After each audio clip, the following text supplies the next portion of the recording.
Hi guys, so it's August 20. It's the biggest national holiday here in Hungary. So tinatawag din tong Saint Stephen's Day. And ito yung pag-commemorate dun sa first king nila, which is Saint Stephen. So, 2 years na ako nandito pero di ko talaga alam ano nangyayari sa labas. First time lalabas na kami finally with my husband para malaman namin mga ganap. Ayan, tatawid kami tapos yung tram na yan yung sasakyan namin. And dahil August 20, sabi nila libre daw ang entrance sa museum, sa parliament, sa Buda Castle. So, nag-prepare din kami ng mga Következő megálló, Albert-falva kitér. Una, ano tawag dito? Picnic mat. Tapos, maraming mga beer for personally alcohol. Tapos, mga tinapay, mga chichir. Pero, ginger ale, tutunggain namin later.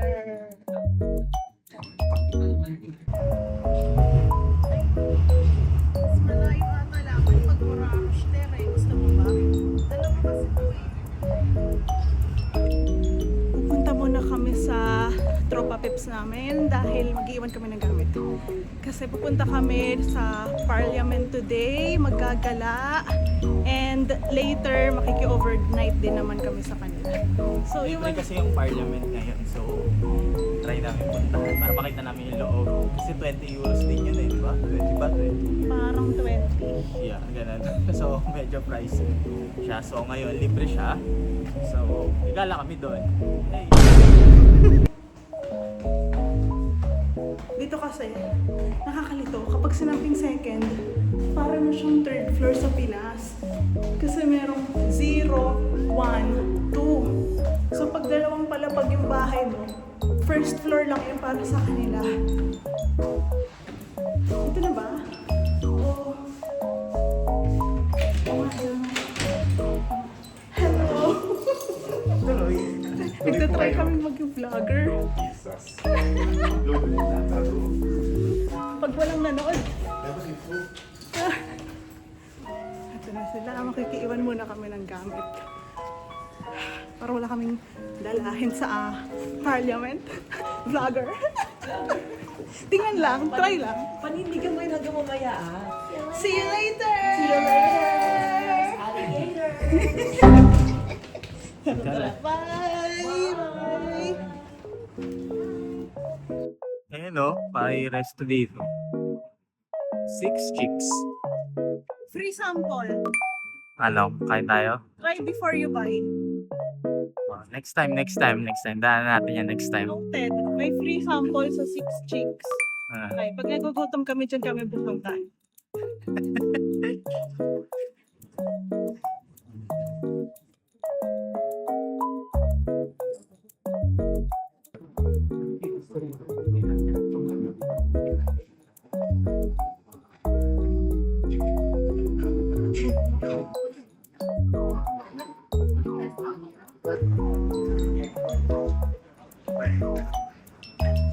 Dito na tayo sa parliament.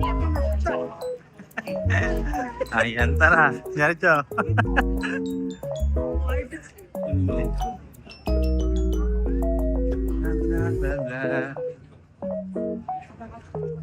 Bla bla bla. Ngayon, tingnan natin kung totoo bang libre ang entrance. Kasi bakit yung mga tao nasa dito? Saan yung kapasok dito? Doon? Tara? Tingin.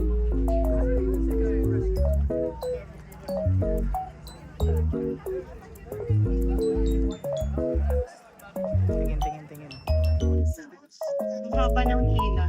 Parang feeling ko, abutin tayo ng ilang oras bago makapunta sa finish line.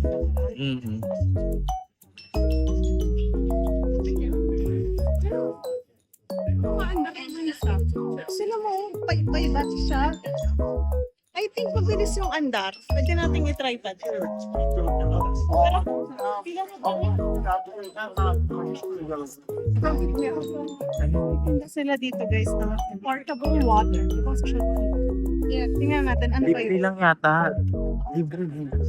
Guys, may libreng portable water.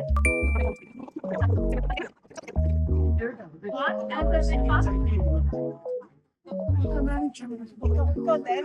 Ito ba kita?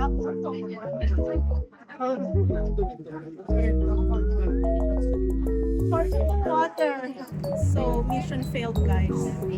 Ina-expect namin mabibisita yung loob ng parliament pero yung ganong line na parang 1 kilometer next time. Bayad na lang kami ng 20 euros. Next time. So, Next time.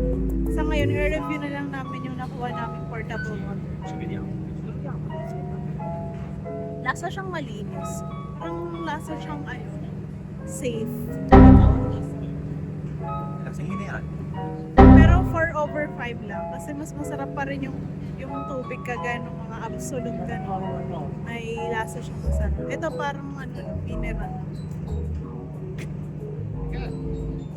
So saan tayo next? Mag-explore kami ng museum din na free. Sana madala namin kayo. At nandito na naman tayo sa over na tirik na escalator. Tingnan nyo yan, parang wala nang katapusan. See? Oh. Yung may mga fear of heights, baka mahirapan kayo dito.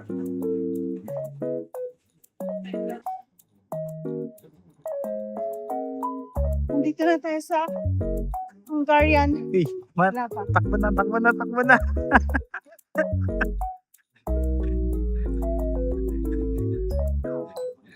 Mukhang mahaba ang pila. May mga nakikita na akong taong nakapila.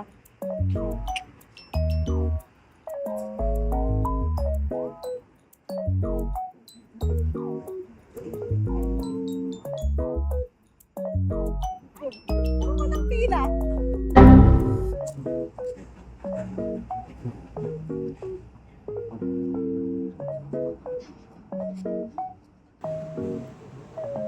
Wow.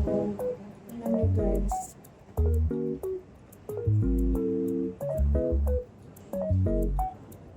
Ano to? Pero pa sa internet siya.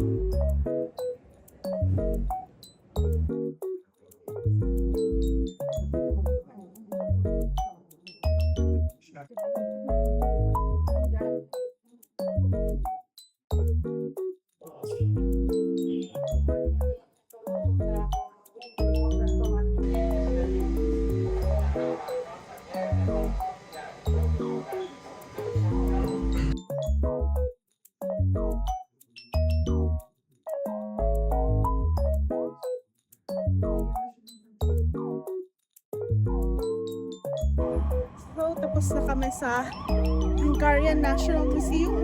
Anong masasabi mo sa mga nakita mo doon? Sangas.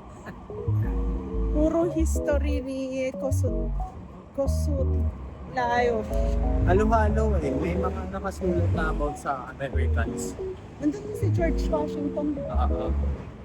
So, medyo inspire yung Hungarian dependence sa dun sa kay George Washington.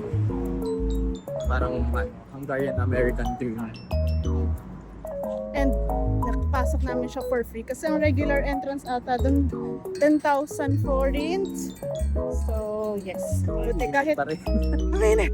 So kahit medyo failed kami sa parliament dahil sa sobrang OA na biyahe. Kahit pa paano dito sa National Museum, hindi siya sobrang crowded, di ba? Kaya lang. And with that, pabalik na kami kina Boss Jeric. Tapos magkikita-kita kami doon. Uy, green na, green! Green! Magra-red. Oops! Okay, nakaabot. Ay, dito tayo dapat. Uy! Uy! I don't know what happened. Nalaglag to. Mas mo siya yung kinuha mo. Kung nakita. So wala na yan, sira na. Nalaglag yung Ay, lens. 20p. 20,000 yan, tapos nalaglag lang siya dito. Nice. 20,000 pesos. Binagsak. Oy, dito yung bus stop. Tara. Ganyan talaga guys. Balik na kami kay Boss Jeric. Magkikita-kita and then hahanap na kami ng magandang spot para sa fireworks. On the way to saan? Ay, saan tayo? Long time no see, I'm too. Where are we going, Tifa? We're gonna go to Bachan there.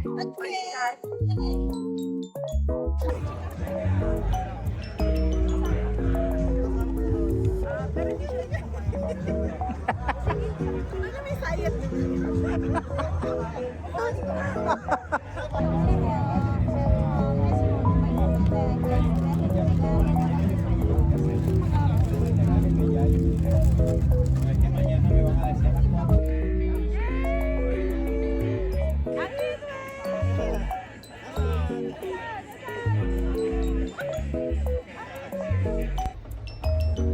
Super sulit na lumabas kami today. Although grabe talaga yung crowd. As in may naririnig kaming tumatawag ng doktor, may nahihimatay, tapos yung picnic mat namin inapakan na lang ng mga tao. At some point, survival mode na talaga. Pero despite all that, kakaibang experience pa rin. Nakakamangha makita yung drone show and fireworks in person, surrounded by thousands of people along the Danube. Mas special din siguro this time because kasama ko na yung husband ko.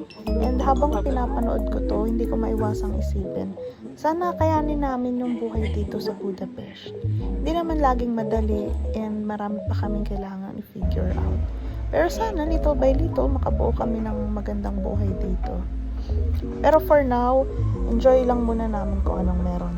Slowly discovering Budapest, trying new things, and making new memories together. Hindi namin alam kung anong naghihintay sa amin dito, pero sana marami pa kaming gantong moments. And hopefully, little by little, mas maging home na rin talaga namin ang Budapest. And that's it for today's vlog. Thank you so much for watching and for spending August 20 with us here in Budapest. If you enjoyed this vlog, don't forget to like and subscribe. And I'll see you guys again on my next vlog. Bye!